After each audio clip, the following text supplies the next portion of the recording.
Brisher Kash Kayanja abde nagamba kati nkwadde chance ndala jangu ogende mu kampu nzinakuzira dda Kayanja nakuzira dda wampita dda nkole mu kampuni yo nengana Brisher Kash olunaku olwaleero avudde mu mbeera era n'atabukira bubi nnyo Kayanja ngenda kubambi kutuusako jjukira nakola exclusive interview nga Kayanja ayogera ku Brisher Kash nti opportunity ey'okubiri ekyaliwo oba chance gye yali yamuwa ey'omuwa akakadde ka ssente kati kanzije nkuweka video kalamba Brisher Kash abwe yabadde ku live kye yagenze maaso n'okubeera ng'akola okukomerera omukulu Kayanja abanaye mbadde njogedde nga sinnabakuba eyanjulira okay abampita Vicky era nga nkwanirizaako gwe wena mukwano eyerekumidde ku mikutu gino egikyasinza okutuusako amawulire ano kasuka amayengo gaazo ewala ddala Vicky exclusive wamu ne Wonderboy UG.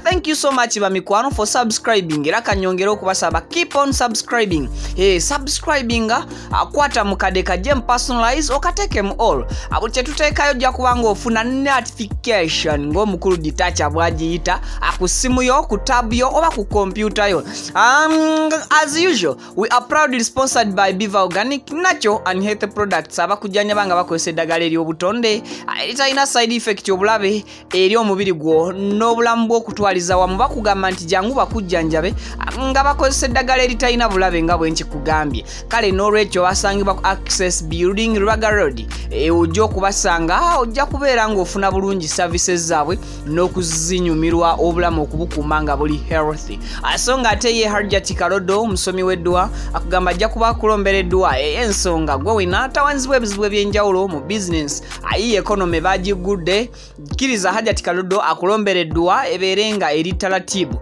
mu business yo so nga ate naawe agoba ku bya passports oba visa Harjat Kalodo jangu akulombereddwa process ezo azisobole okubeera nga zanguwaka akugamba asangibwa Wakiso oba mukubire ku namba y'essimu gyolaba mu kabox aka black okuli Harjat Kalodo omusomi w'eddwa ambutere video jimpeleka liking ka video atoba oli awo nkwe ebintu ebizuuse oba ebyakagwawo okay thank you so much bobo maze okulikinga kati Brisher Kash yasinzidde ku exclusive interview eyakolwa nze kennyini kamwa koogera nga nkyaddeko eri omukulu Kayanja okwogera ku nsonga za Brisher zaali zitambula ku mikutu emigatta abantu era gye nali maze okubategeezaako egy'enjawulo nti Brisher ayakkiriza addayo ku kyeyo okusinziira ku footage eyalabikirwa mu katambi akamu era nga kiva mu kamwa ke kennyini nti adda ku kyeyo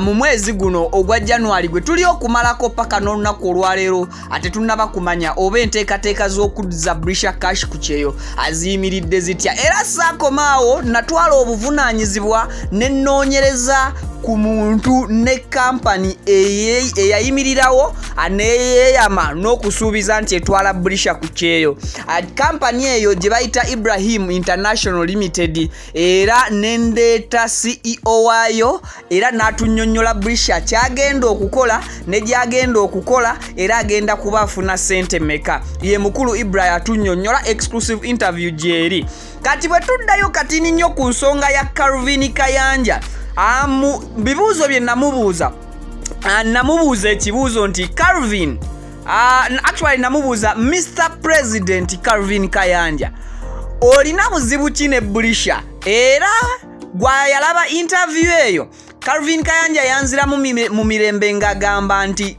talina buzibu na Brisher wabula Brisher opportunity gye yali yamuwa mu kusooka ekyaliwo oba chance ye gye yali yamuwa nga yakava ku kyeyo ey'okugenda akole mu office amuwa akakadde ka ssente and opportunity eyo ekyaliwo I think exclusive interview mwaginyumirwa era mwagiwuliriza bulungi bwe tewagiwuliriza anja kusabodde mu video zaffe ez'emabega osobole okugiraba nkati Brisher bwe byamutuuseeko kozi kati wayiseewo ennaku nga 5 bukyanga actually wiiki eweze bukyanga tuta exclusive interview eyo n'omukulu Kayanja kati Brisher Kash bino bwe byamugudde maaso era n'abirabirako ddala mu matu munterezaamu obusiru nesibugatta mu kutegeera Brisher bino we byamugudde mu maaso ate era n'abiraba mu matu Vicky owaba lumu oliva ku mulamwa wamma mu nsonyiwe nkale kati Brisher ye nasalawo namu streamingira live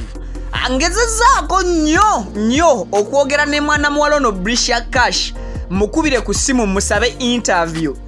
Actually ndi kunoonya Brisher Kash enamba enjirina musabe interview either akkirize oba agaane nga twogera ku nsonga 2. Ensonga esooka actually tujja kwogera ku nsonga 3. Ensonga esooka ye ne Kayanja obuzibu buli ludda olutalo lwabwe lwatandika lutya. Then ensonga ey'okubiri gye njagaza Brisher njagala ambuulire ku byokudda ku kyeyo bye yayogera mu video yali asasuddwa oba kituufu adda ku kyeyo. N'ekyokusatu atunnyonnyoleko ku bulumi bwe yayitamu nakati condition gye yatugamba nti emutuusiza okubeera ng'ayagala kugenda kukola operation kumulongoosa. Bye bintu bisatu byokka bye njagaza Brisher. Nze Viki wammwe simulinaako buzibu kastampa interview eyo nga buli kimu kiwedde. Kale katusooke tuwulire obubaka bwa Brisher Kash ng'akomerera omukulu Kayanja. Ate ne Kayanja nja munoonya $500 nga ndi mu bwakadaama. Gofuna mmeka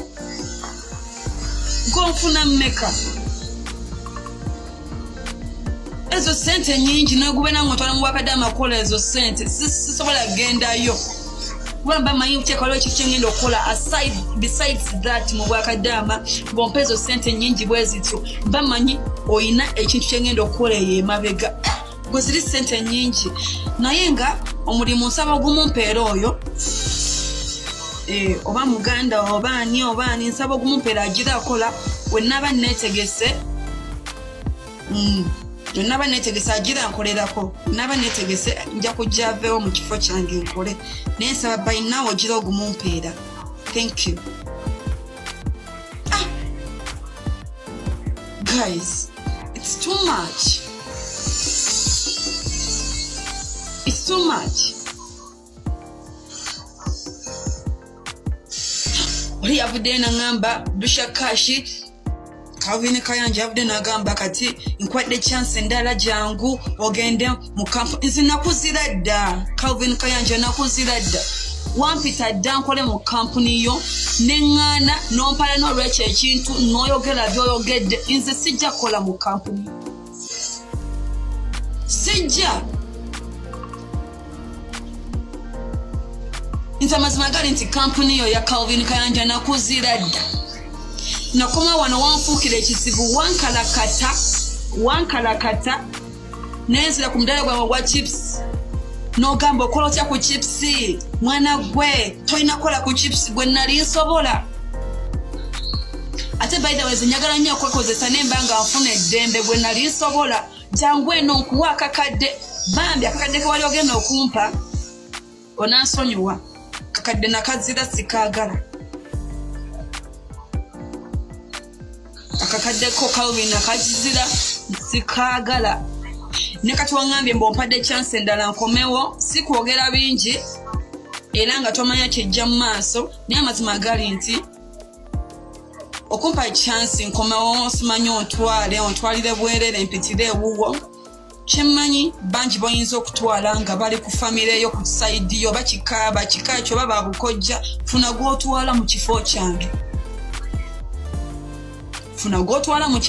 Nga ava ku famire eyo oba ki bana bangi bali eyo balajana. Kyemmanyi olina abaana bali ku kampuni yo nga tonnabatuusa gye balaga nga just okyababanja ssente. Ensaba z'obadde ogenda okunteekamu zongereze kuzaaba abaana bagende bakole.